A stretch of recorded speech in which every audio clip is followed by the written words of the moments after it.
வியாசர் தான் மகாபாரதம் எழுதுனாருன்னு எல்லாத்துக்குமே தெரியும்.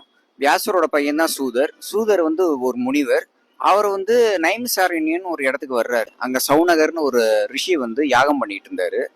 அந்த யாகத்துல வந்து முடிச்சுட்டு அந்த ரிஷிகள்லாம் ரெஸ்ட் எடுத்துக்கிட்டு இருக்கும்போது சூதர் முனிவர் வந்து நான் உங்களுக்கு வந்து ஒரு கதை சொல்லட்டுமான்னு கேட்குறாங்க.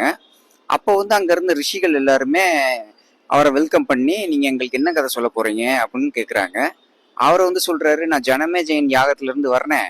அங்க இப்போ வந்து இங்க யாகம் நடக்கிறத கேள்விப்பட்டு இங்க வந்திருக்கேன் அப்படின்னு சொல்றாரு.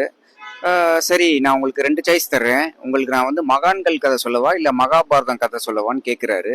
நாங்க வந்து ரிஷிகள், அங்க இருந்த ரிஷிகள் எல்லாருமே நாங்க வந்து மகாபாரத கதை தான் கேட்க ஆசைப்படுறோம் அப்படின்னு சொல்றாங்க. சரி, யார் அந்த ஜனமே ஜெயன்? அவன் எந்த நாட்டு ராஜா? அது என்ன சர்ப்ப யாகம்? அதை அடுத்த எபிசோட்ல பார்ப்போம். Until we meet next time, Dhanasundar signing of.